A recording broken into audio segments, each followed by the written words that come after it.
My sister-in-law suddenly installed 4 air conditioners in the house where I live with my mother. I thanked her, but I was curious where the money came from. I did it myself. Don't worry about it. I had a bad feeling about her response. Rushing to my room, I checked my bank book. I found it, feeling relieved for a moment. However, my name is Cindy Smith. I'm living with my 83-year-old mother, Mary. I used to work as a nurse until 2 years ago. But since retiring at 60, I've been devoted to caring for my mother, who has dementia. My father became disabled in a traffic accident when I was 30. Concerned about him, I returned home. Before I knew it, I missed the opportunity to marry as I was busy with work and caring for him, realizing that everyone around me was married. My older brother married early and had 3 children. My nieces and nephews would often come to play at our home and were very attached to me. I didn't feel lonely because I treated them like my own children. Perhaps that's one of the reasons why I remained single for life. My father passed away 7 years ago from pneumonia. Moreover, my brother died from illness 4 years ago too. Therefore, my mother developed dementia due to the loneliness. Cindy, when will you wake up? It's already morning. Mom, it's only 2 a.m. in the morning. Let's sleep a little more. Lately, I was frequently woken up in the middle of the night, and I was beginning to feel a little tired from caring for my mother. One day the doorbell rang.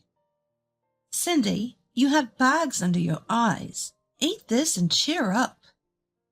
The person who brought me a gift and said this was Susan, my brother's wife who lives nearby.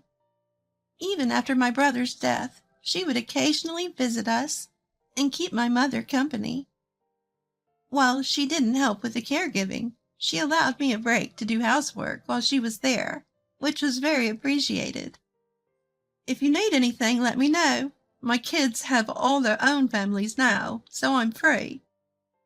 Thank you, Susan. I was truly grateful to Susan.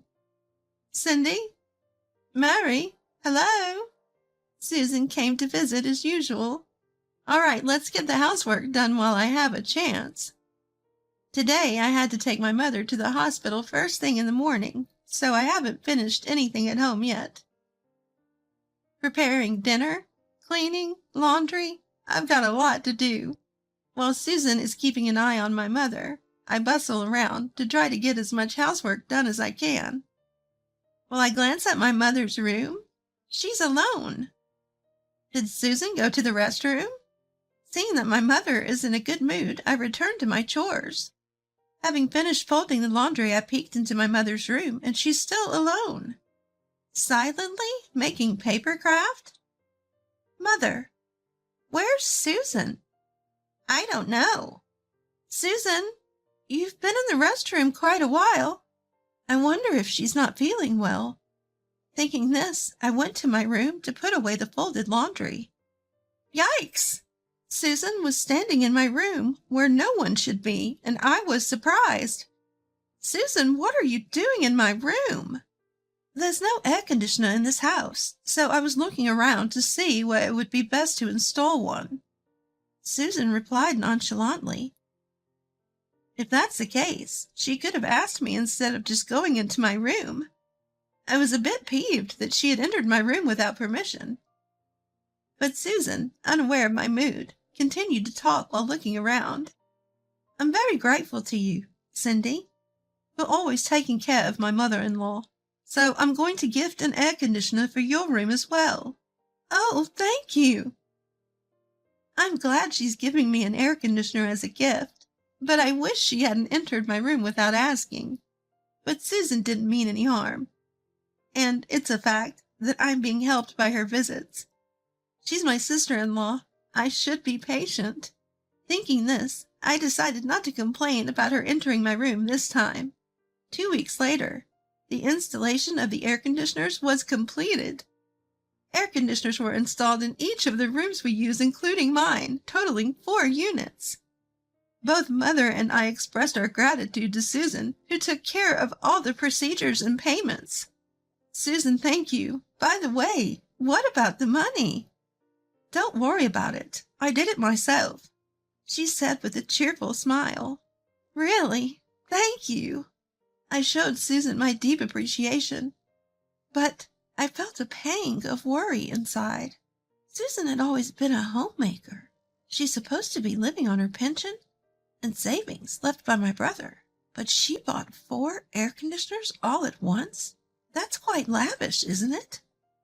On closer thought, it wasn't just about the air conditioners. I remember my nieces and nephews and their kids, who are Susan's grandchildren, complained that Susan always takes them out to eat. Like their parents, the kids also look up to me and affectionately call me Granny Cindy, treating me like their actual grandmother. I was craving for Granny Cindy's home-cooked food. I recall them saying this when they visited me, complaining that they're tired of the heavily seasoned restaurant foods at Susan's. Eating out with all those people every time must cost a fortune. I remember feeling worried about Susan's financial situation when I heard this. Another time, a nephew who had just graduated from high school and got a job showed up in a brand new car. Where did you get the car? I asked with my eyes wide with surprise. Granny Susan bought it for me, he said. Susan did, I exclaimed, taken aback. And to my further astonishment, he revealed that Susan has been giving expensive gifts like cars and bags to her other grandchildren as well. Why does Susan have so much money? I've been asking my nieces and nephews and their kids every chance I get. To my surprise, they all say the same thing. Granny Susan seems to have won at the slot machines. Remembering all this, I was taken aback. Could it be? I quickly went to my room to check my bank book. There it was. Thank goodness. I had been worried that when Susan was in my room uninvited the other day, she might have stolen my bank book. But I was relieved to see that wasn't the case. Just to be sure, I thought I'd also check my mother's bank book. I looked in the drawer where I usually keep it, but I couldn't find my mom's bank book or her seal. Mom, do you know where your bank book and seal are? I checked them the other day and put them back in their usual place. Perhaps she forgot where she usually puts them. I thought maybe she had moved them to some other place and started looking all over the house, but I couldn't find the bank book or the seal anywhere. Could it be?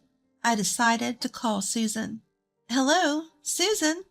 I can't find my mom's bank book and seal. Do you know anything about it? I don't know. People with dementia often get paranoid about theft. Maybe your mother-in-law hid it somewhere. Susan responded, not taking me seriously. I've searched all over the house and couldn't find it, so I'm thinking about talking to the police. I tried to stir her up. What? The police? Wait a minute. I'll help you look for it. Suddenly, Susan began to panic. She hung up and arrived at our house in no time. Here they are. In Susan's hands were the bank book and seal with my mother's name on them. Why do you have them, Susan? Susan wouldn't answer my question. I opened the bank book and was stunned. Since I had been providing all of the living expenses, my mother's Social Security benefits should have been almost untouched, with a balance of several $100,000. However, the balance recorded was less than $100,000. Looking closely, I could see that a total of about $200,000 had been withdrawn several times over the past year. What's the meaning of this? Susan kept her head down in silence. You thief! When I confronted Susan, she abruptly raised her head to argue back. I'm the one taking care of your mother-in-law like this. It's only fair that I get some compensation. Why should you get all of your father-in-law's savings? It seems that Susan had been unhappy for a long time, ever since her father passed away and her brother renounced his inheritance. When their father died, her brother told her, "Cindy, I'm sorry. I've dumped all the caregiving for our parents on you, even though I'm the eldest son." He confessed that he had always felt guilty because he believed that the reason she remained unmarried was because she had missed her chance to wed due to her work in taking care of their parents.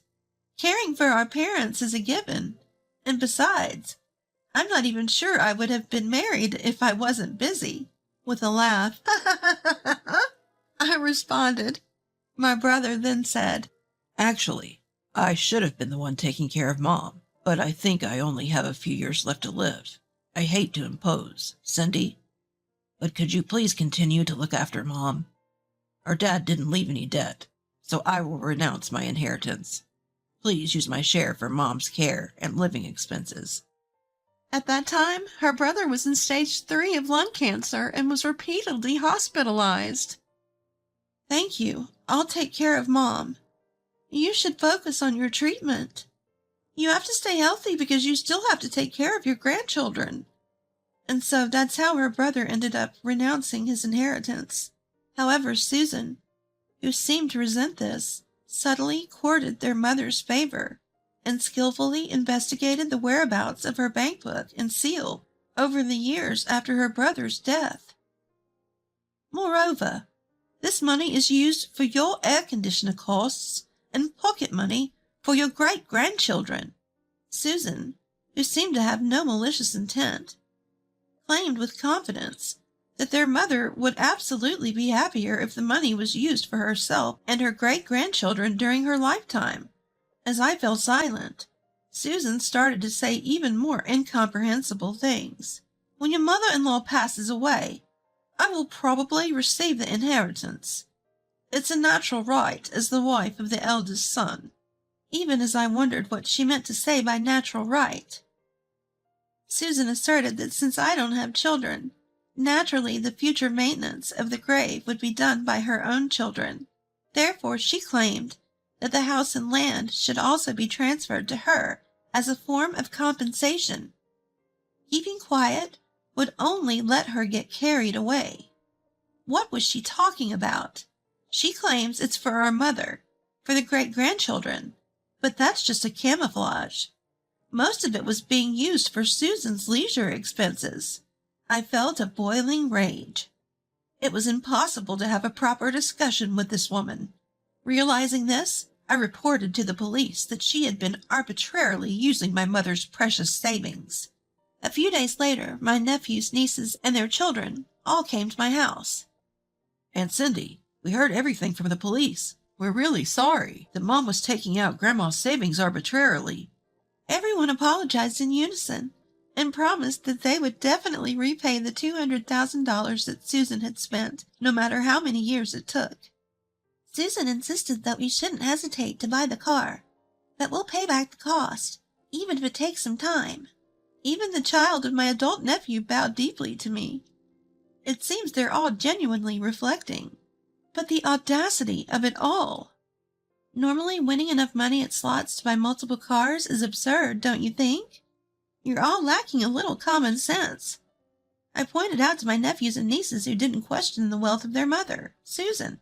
They all nodded in embarrassment and bowed their heads again. "What does Susan say about all this?" They exchanged glances and replied with an apologetic tone. "Mom is being stubborn about it.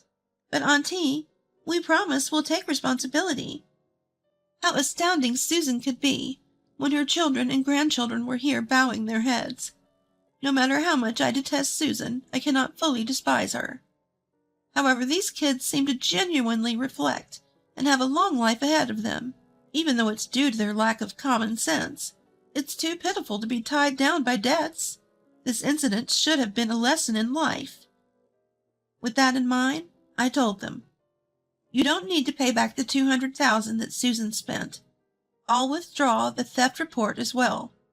But remember this incident, and grow up to be sensible adults, okay?" They all nodded earnestly. I continued further. "In return for not paying the money back, even after Susan's death, none of her assets will be given to any of you." I made my point clear, and none of them opposed or showed any unpleasant expressions. We documented this in a written agreement and received their signatures. Once the agreement was completed, the child of my nephew muttered, "Cindy, we're really sorry. Can we still come over for dinner?" "Of course. Make sure you have plenty of talks with your grandmother. She's always happy to see her grandchildren and great-grandchildren." We all smiled. These kids will be all right. They should grow into fine adults, using their mistakes as a stepping stone. That night, I drafted my will. Until now, being childless, I had intended to bequeath my estate to my dear nephews and nieces who love me. But I decided against it, and instead will donate it to a welfare organization. Even though those kids were good, I couldn't get myself involved with them about their money matters. Then, half a year later, "Mom, how are you doing?" "Who are you?" "I'm your daughter, Cindy." "You came. That's good. My mother's dementia has significantly worsened. She doesn't even recognize me anymore. Her wandering and personal care have become very challenging. So 3 months ago, I had to put her in a nursing home. Now I'm living in an apartment near the facility, and I visit my mother every day. That's my life. When I put my mother in the nursing home, I made a bold move. I sold our house and land and moved to a place where Susan and others wouldn't find us. Since then, I haven't met with Susan. Even after I dropped the theft charge, there was absolutely no contact from Susan. Well, that's to be expected, but I was getting more and more irritated with her every day. "Cindy, smile! Smile!" One day, my mother's words shocked me. "If things keep going like this, I'll become a boring person full of hatred." Feeling a sense of crisis, I left the house I was familiar with and decided to start life in a new place. I finished moving and called my nephews and nieces to let them know I was now living out of state. "You still can't forgive Mom, can you?" To be frank, I don't want to meet or get involved with Susan ever again. Even when my mother passes away. Sorry, but I won't contact you guys. "I understand. I'm truly sorry for causing you so much distress. We all loved your beef stew, Aunt Cindy. We wish you a happiness from afar." Tears rolled down my cheeks at his words. Just as I thought, these kids were good. I want to see these kids again. It might be inconsiderate, but if Susan passes away before me, I want them to eat my beef stew again someday. I thought about that while watching the sunset. "Mom, I'll come again." "Cindy, you had a good smile today." At my mother's words, my heart lightens. With some time freed up since placing my mother in the care facility, I started taking walks along the local riverbank every morning and evening. The vast sky envelops me. Caring for my father, working as a nurse, caring for my mother, I've dedicated my years to serving others, sparing no time to gaze at the sky or feel the wind. I don't regret it, of course, but I wonder if I had taken a little more time for myself, could I have led a different life? As I watched a bird take flight against the wind, I thought so. "Today you had a good smile." I remember the words my mother, who doesn't even remember what happened 30 minutes ago, said to me. That's right, because the me of that time is here. The me of now exists. I left my familiar place and came here to lead a new life. From now on, I will live with even more smiles. The bird from earlier is freely enjoying itself up in the sky. I will live here feeling the wind, looking up at the bright sky. I made that pledge to myself.